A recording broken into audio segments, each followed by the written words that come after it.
Hi, this is Kevin with ATV Tracks. Along with me is Gary, the founder of ATVTracks.net. We are the world's largest ATV track dealer. We deal with many Camoplast tracks. That is our biggest seller, and we sell about 500 sets of these a year. Many times people have to call us and ask us how to switch their tracks from one machine to another. One of the things that sometimes you have to switch is the hub or the drive gear. Depending on the machine's motor size, it could require different drive gears, or in the case of Polaris, they have a staggered gearing setup, so sometimes you have to remove a couple drive gears and put two more on. Additionally, Polaris's and also John Deere's and Kubota's require a different hub than most of the other machines out there. John Deere and Kubota have a 5-hole hub system, and Polaris has a different hub center size and requires a different hub as well. So today we're going to show you how to remove your hub and drive gear and show you how to put that all back together in the right way, and a couple tricks on how to save some time doing it. Here's a picture of some of your tools that you will need. You will always get good instructions telling you what your torque settings will be, and step by step showing you how to do it. With every hub or drive gear, you get a bag of nuts and bolts, which are all made by Camoplast with the Loctite on it. We recommend you have a 17, a 16, and 15 millimeter socket, two 14 millimeter wrenches, an Allen head for the seal on top, two hammers, and air tools, and a grease gun. This is all the tools that you need to refry. We'll start on it now. First thing we're going to do is pull the cap off. Hand me those two 50 millimeter. We're going to loosen the track now so that we can get the hub off. Basically entails the track adjuster back here. You're going to loosen the first nut as far as you can. The back one takes a while to do, but it's very important when you do this. Camoplast has put a special cover on top of this nut, which is part of your T-bar bracket. Do not ever move that. It's very exactly installed. We don't want anybody playing with that. You do not need to loosen that to adjust the tracks. Okay, now I've got it to where the nut is loose, and I can, as I'm doing this, the idler wheels are going in. I'm going to loosen it as far as I can. I'm going to push this in. I'm going to push it in until I have a gap there. Now this track is as loose as possible. Now we're going to go up to the main hub bolt, 16 millimeter. You can do this with a ratchet if you want, but air guns are a lot easier.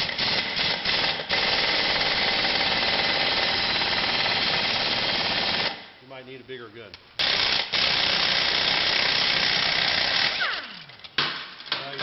You'll notice that this washer here has a bevel on it. It comes flat when you start, but when you tighten it up, it actually flexes it, and this keeps constant pressure on the bearing. Now we've got the hub bolt out. We're going to lift up the track and pull this out. And sometimes they come out a little hard, so I'm going to just grab a mallet. Mallet in the socket. Once you tap it a little bit, it'll come out. Okay, hub's out. Now we need to change the hub. We're going to use a different socket here.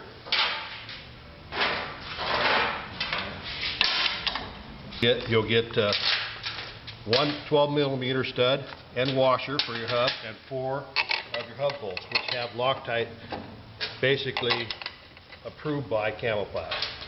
What I'm going to do is just take the air gun. There we go.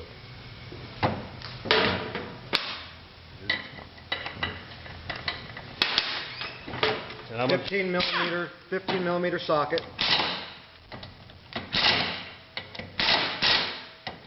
I'm just going to tighten them a little bit. I'll torque them to the specs, which is 52 pounds, after I get it installed.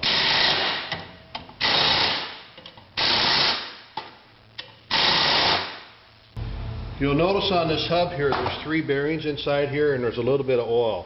On the top here is a cap that they put in 2 tablespoons of oil, and the oil stays between the bearings. If a little bit seeps, it's nothing to worry about. If you feel that a whole bunch of seep when you pull the bearings out, if the owner's manual will tell you how much to put in there.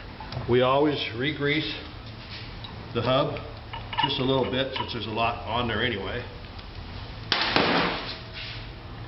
We don't want to damage the seals that's still in the frame. And just a good waterproof grease. Nothing special.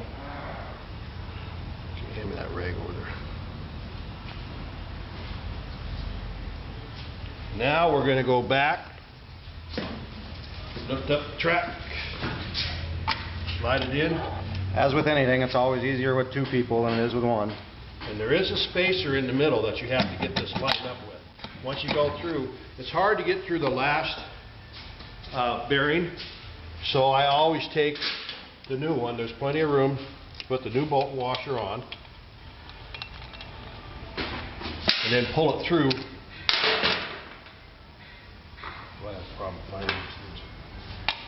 That's a 16mm bolt.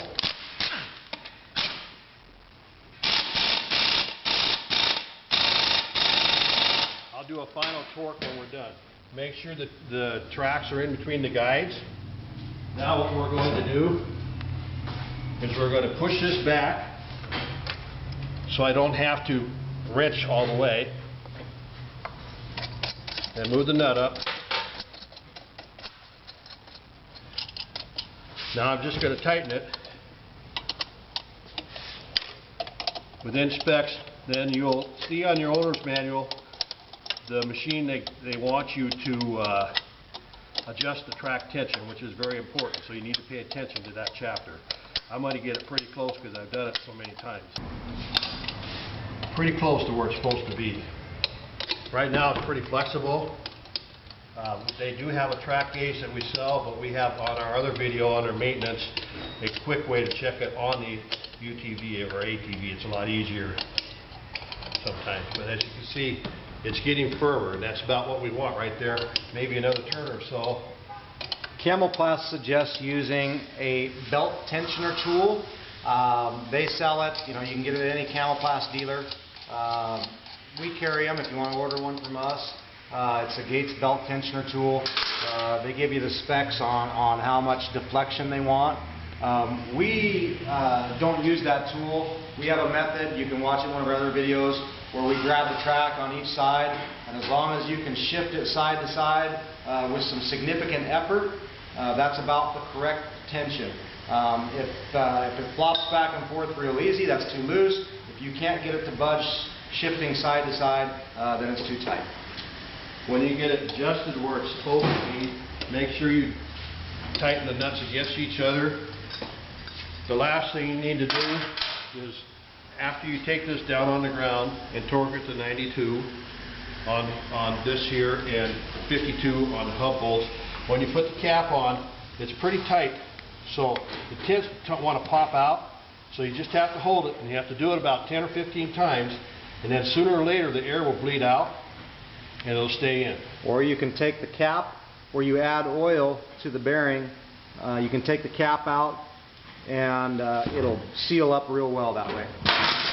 Okay, the front is done exactly like the rear. The only difference is, since it has the rolled edge on them and it's a little shorter track, it's a lot harder to get the track on. So I recommend you remove 2 of the front wheels. Basically take the cap off. Let's see. I think it's 17mm. Then you take a piece of, like a hammer, and just tap it off. Now you've got 4 more inches to play with, and everything comes off real easy.